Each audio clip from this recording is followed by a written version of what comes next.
안녕하세요. 책은 밥이다. 두 번째 책인 마틴 부버의 나와노를 같이 나누고자 합니다. 오늘은 나와노의 일부, 근원어에 대해서 같이 나누고자 하는데요. 다는 나눌 수 없을 것 같고요. 한 일부만 나누려고 합니다.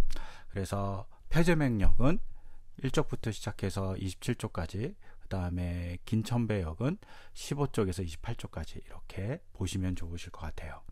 그러면 나와 너를 나누기 전에 우리가 한번 볼 거는 이 유명한 그림이 있어요. 이 그림을 보면 뭐가 보이시나요? 양옆에 나와 너 책 두 권 있죠. 예. 그리고 중간에 그림이 있습니다. 이게 어떻게 보면 오리같이 보이고 어떻게 보면 토끼같이 보입니다. 이게 나와 너를 이해할 때 중요한 것은 어떻게 보느냐, 아니면 그것에 대해서 어떻게 자기가 자세를 갖느냐가 되게 중요해요. 근데 여긴 보느냐에 대한 문제는 아니고 자세를 갖느냐, 태도, 뭐 이런 것이 중요하다고 얘기하죠. 그래서 태도라는 면에서 생각해 봐야 돼요. 이게 보는 게 아니라 태도라는 것. 인식의 문제라고 얘기하는 사람이 있지만 인식의 문제가 아니라 이건 태도의 문제 혹은 자세의 문제를 얘기해요. 그래서 이런 자세의 문제로서 우리가 어떤 것을 대하고 있느냐가 중요하다라고 얘기하는 것이 나와노의 아주 중요한 생각이라고 저는 개인적으로 좀 느꼈어요. 그러면 나와노를 이렇게 쭉 보면 첫 번째, 세계는 되게 이중적이라고 얘기합니다. 혹은 두겹이라고 얘기하죠.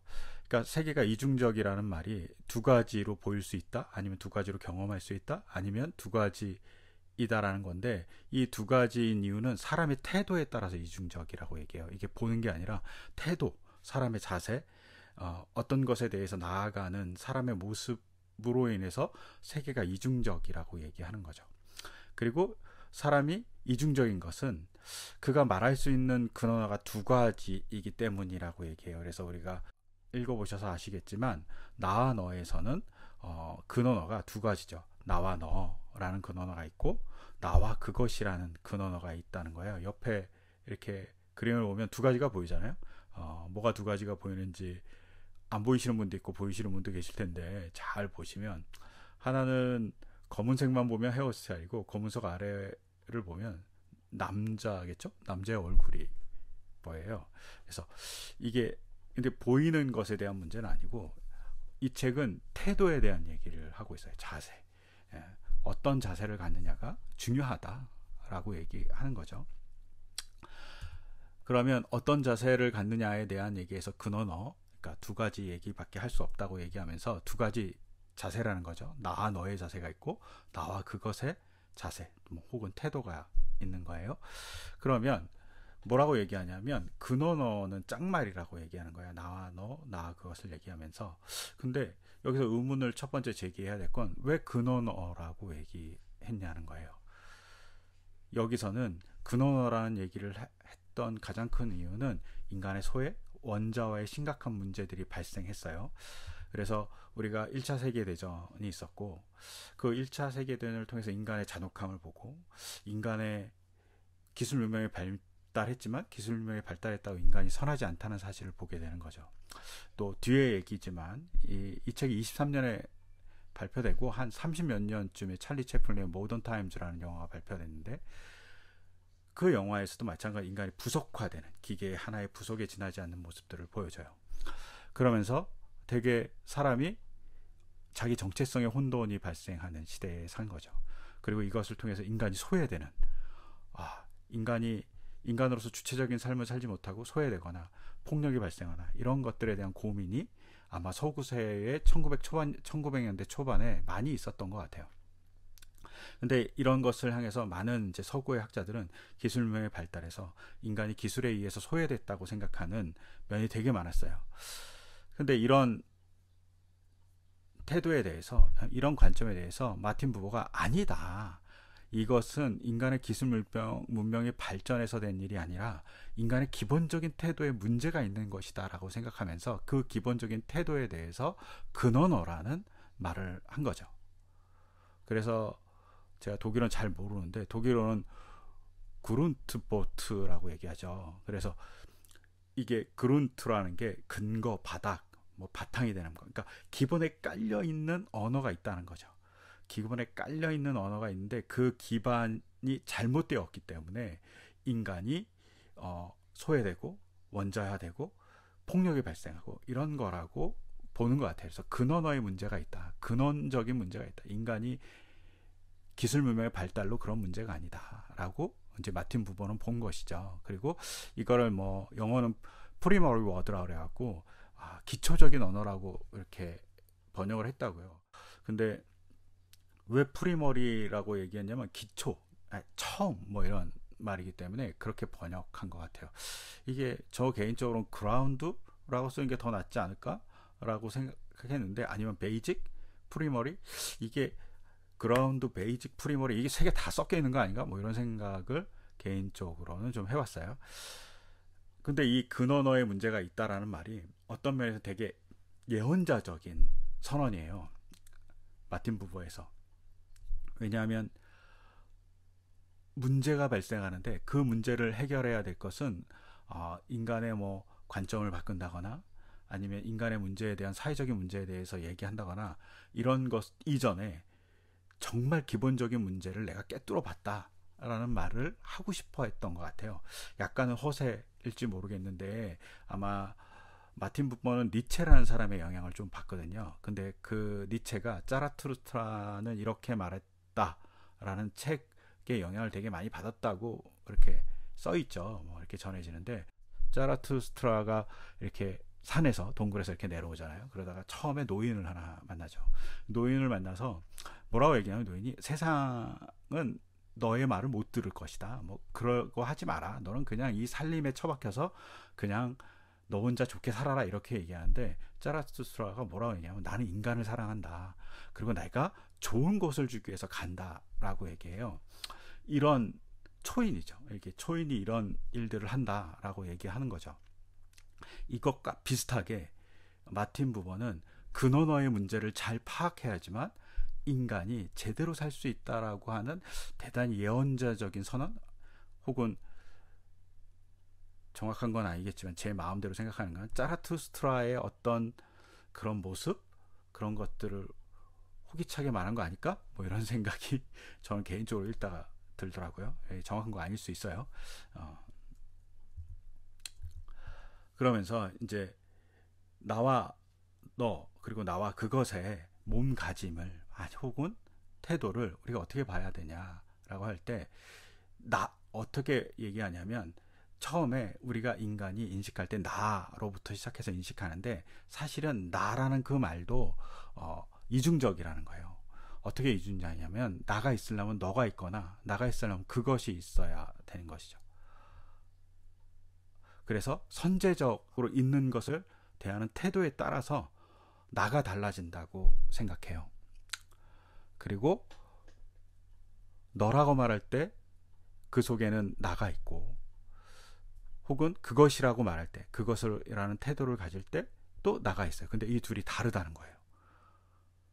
그러니까 나, 너, 나, 그것이 완전히 다른 거라고 얘기하는 거죠. 우리는 나의 관점으로 막 세상을 보지만 그게 아니라는 거예요.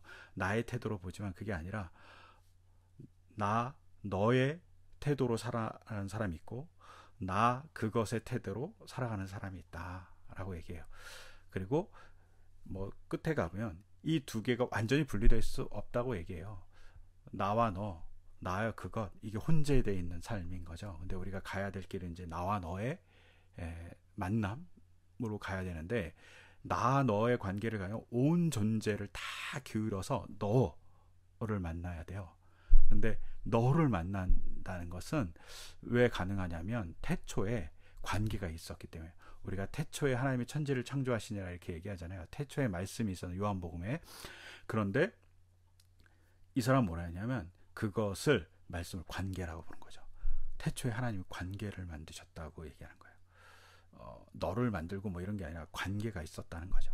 그리고 그 관계를 회복하려면 온 존재, 나의 온 존재를 기울여서 너와 만나야 되는 거죠. 그러면 우리가 여기서 생각해 봐야 돼요. 나, 너, 나, 그것의 차이가 뭐냐. 나, 그것은 타동사의 영역이라고 이 사람이 좀 얘기하죠. 타동사의 영역이라는 말이 무슨 말이냐면 타동사는 언제나 목적어를 갖잖아요. 그러니까 목적어라는 게 언제나 대상이잖아요. 그리고 대상은 어떻게 알 수 있냐면 경험을 통해서만 알 수 있어요. 근데 그렇게 아는 것은 그것이라고 얘기하는 거예요. 경험을 통해서. 그것도 이 사람이 뭐라고 얘기하면 마틴 부버가 영적으로 신비적인 경험을 통해서 대상을 만나는 그것조차도 그것이다. 우리가 신비적인 체험을 하고 놀라운 역사를 만나면 우리가 뭐라고 생각하냐면 그것이 영혼자와 만나는 거라고 생각하고 놀라운 거와 만난다고 생각해요. 근데 그게 진짜가 아니라고 얘기하는 거예요. 이 사람은 그것과의 만남이라고 생각해요. 정말 진정한 만남은 나 너인데 나 너는 관계의 세계인가 관계를 진정으로 맞이하는 거죠. 근데 관계를 가질 수 있는 것은 아프리오리라고 해서 먼저 선재하는 것이 있었는데 그것과 내가 온 존재가 만나고 관계하는 거라는 거예요. 즉 나와 너는 관계고 나와 그것은 체험인 거죠. 경험인 거예요. 경험으로만 아는 것이 나와 그것이고 나와 너는 이미 관계에 창조됐잖아요. 그러니까 관계가 있는 거예요. 그것에 내가 머무는 거죠. 그러니까 내가 존재하는 이유는 너가 있어서예요. 그래서 아프리오리라고 얘기하는 거예요. 선재하는 너가 있으니까 내가 존재해. 그리고 그 존재하니까 관계가 있는 거야 라고 얘기하는 것이라고 저는 좀 이해가 됐어요. 그리고 관계의 세계가 만들어지는 영역이 세 개가 있다고 생각해요. 근데 그 관계의 영역을 뭐라고 얘기하냐면 더불어 사는 삶이라고 얘기해요. 뭐 공동생활이라고 얘기도 번역되어 있더라고요. 그러니까 관계 세계에 만든 영역은 더불어 사는 삶이에요. 여기서 중요하죠. 더불어 산다고. 내가 그 사람을 관찰하는 게 아니라 혹은 그것이 있어갖고 내가 경험하고 그것을 이용하는 게 아니라 그것이 더불어 있는 거예요. 그게 있어서 내가 있고 내가 있어서 그것이 있는 거죠. 근데 그럴 때 나와 너의 관계가 되는 거죠. 이거를 제 얘기로 한다면 주체와 객체가 없는 거예요. 다 주체인 거예요. 그렇게 봐야 되지 않을까? 뭐 이런 생각을 개인적으로 해봐요. 그리고 관계의 세계가 만든 세 가지 영역에 대해서 자연과 더불어 사는 삶, 그 다음 사랑과 더불어 사는 삶, 정신적 존재와 더불어 사는 삶, 이렇게 세 가지로 나눠요. 그러니까 자연과 더불어 사는 삶, 자연이 있죠. 근데 거기는 말이 튀어나오지 않는 관계라고 얘기해요. 알고 있지만 말이 튀어나오진 않는 관계예요. 근데 사람과 더불어 사는 사람은 너라고 부를 수 있는 언어가 존재하는 삶이라는 거죠. 그러니까 조금씩 더 잘 알아갈 수 있겠죠. 그리고 정신적 존재와 더불어 사는 삶은 말이 없이 말이 있는 관계예요. 그러니까 우리가 뭐 이렇게 뭔가를 느끼는 거죠. 근데 이 속에서 예술 작품이 태어날 수도 있고 창조적인 것이 태어날 수도 있고, 우리가 미술 작품을 본다 그래서 거기서 말을 하지 않잖아요. 근데 거기에 관계가 있잖아요. 미술 작품을 보면서 놀라운 관계를 느끼고 놀라운 감흥을 느끼고 그런 거와 같은 관계. 그리고 예술 작품에 있는 것은 그것을 우리가 만들어낸 게 아니라 끌어냈다라고 얘기하죠. 즉 두 개가 이미 존재하고 있는 거죠. 그리고 이 존재하고 있는 세계를 통해서 우리는 영원자 너의 옷자락을 만진다고 얘기해요. 그러니까 영원자를 힐끗 볼 수 있는 거죠. 하나님의 옷자락을 만드시지. 그런 의미라고 보시면 돼요. 그러면서 이 사람이 이제 마틴 부부가 나무의 예를 들어요. 그래서 나무를 관찰하는 것은 나무가 어느 장소에 있는지, 어느 시점에 있는지, 또 나무의 성질이 어떤지, 나무의 상태가 어떤지 등을 이렇게 보는 것은 그것으로 보는 거예요. 근데 이것은 너로 볼 때는 어떻게 보면 나무라는 독특하고 독점적인 존재로서 만나는 거예요. 서로 마주 서 있는 거죠. 관찰의 대상이 아니라 원래부터 있던 존재랑 제가 만나는 거예요. 그리고 상호작용을 하는 거죠. 온 존재가 서로 만나는 거죠. 이렇게 했을 때 나와 너로서 나무를 만날 수 있다. 뭐 이렇게 얘기하죠. 그리고 이것에 대한 조금 힌트는 이 사람이 생각하는 사고가 독특하다는 거죠. 이 사람이 뭐라고 얘기하냐면 기도가 시간 안에 있는 것이 아니라 시간이 기도 안에 있으며 희생 제사가 공간 안에 있는 것이 아니라 공간이 희생 제사 안에 있다라고 얘기해요. 우리는 그렇게 생각하지 않잖아요. 기도하는 시간, 그리고 시간이 기도보다 크다고 생각하잖아요. 희생자다보다 공간이 크다고 생각하는데 그렇지 않다는 거예요. 이 사람 거꾸로 생각하죠. 기도가 시간보다 크고 희생제사가 공간보다 크다고 생각하죠. 그 안에 있다고. 다르게 생각하는 거죠. 즉 우리가 관찰의 대상인 나무를 바라보고 있어요. 그러면 나무는 그냥 푸르고 잎이 있고 뭐 어떻게 뻗어 있고 어느 공간에 있고 몇 살이고 뭐 이런 것들을 쭉 보게 되잖아요. 그건 관찰의 영역이고 경험의 영역에 지나지 않는다는 거죠. 근데 그 전 존재, 나무가 갖고 있는 진짜 본질적인 존재랑 제가 이렇게 만나고 관계할 수 있다고 얘기하는 거예요. 이런 관계가 어떻게 이루어지는지는 알 수 없지만 요 얘기를 합니다. 그리고 그것을 위해서 너와 만남에 대한 얘기를 쭉 하는데, 이거는 너와 만나는 것은 경험할 수 없는 거예요. 경험은 그것이 되는 거니까. 너와 나의 만남은 어떻게 이루어지냐면 은혜로 이루어진다는 거예요. 그러니까 태초에 관계가 있었잖아요. 하나님이 관계를 창조해줬어요. 그러면 그 관계는 뭐로 만나냐면 내가 만나고 싶어서 만나는 게 아니라 은혜로 이루어져요. 그 은혜를 받았을 때 혹은 은혜의 관계 안에 있을 때 우리가 너를 진정으로 만나는 거죠. 그리고 이렇게 만났을 때 우리는 목적이라든가 갈망이라든가 예상 뭐 이런 것도 없이 온전히 너를 만날 수 있죠. 그리고 너를 만날 때 우리는 충만한 현재를 생성한대요. 계속 현재인 거죠. 그 사람 그것을 너를 진정으로 만났을 때 계속 현재라는 거예요. 이 말이 무슨 말이냐면 우리가 누구를 만나잖아요. 근데 만날 때마다 다 시간이 지나요. 다 과거의 일뿐이에요. 경험은 다 과거의 일이에요. 과거만 갖고 있죠. 그리고 예상은 있지만 과거 그것이 진짜 있을 수 없잖아요. 근데 진정한 만남을 하면 충만한 현재가 된대요. 이게 뭐 정확한 건지 알 수 없어요. 여기는 뭐 각주가 안 달려갖고 정확하게 모르겠는데 어거스틴이 뭐라고 얘기하냐면 영원을 항상 지금이라고 얘기해요. 변하지 않는 거예요. 항상 지금. 이것과 관계 있는 것 같아요. 항상 지금. 그리고 은혜를 받는다는 게 우리가 충만한 것을 느끼는 거잖아요. 아니면 진정한 것을 느끼는 과정이라고 생각한다면 충만함을 통해서 현재가 계속 진행되는 것은 너라는 진정한 존재와 내가 만나는 혹은 그 태도를 가질 때 가능하다고 얘기하는 거예요. 이렇게 얘기를 통해서 우리가 가져야 될 태도가 뭐냐, 자세가 뭐냐라고 얘기했을 때 마틴 부모는 나와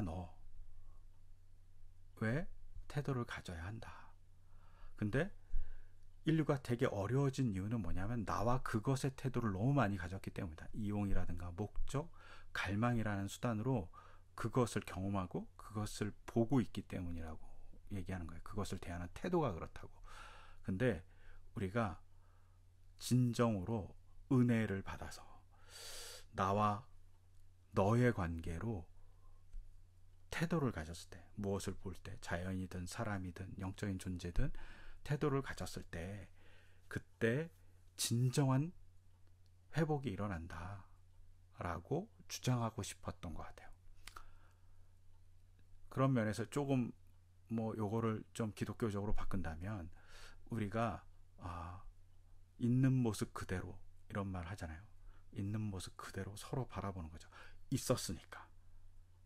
그리고 그 관계 안에 머무는 것, 그것이 우리가 해야 될 일이지 않을까, 뭐 이런 생각을 해봐요. 요 부분이 좀 쉽지 않아서 저도 잘 이해했는지 모르겠어요.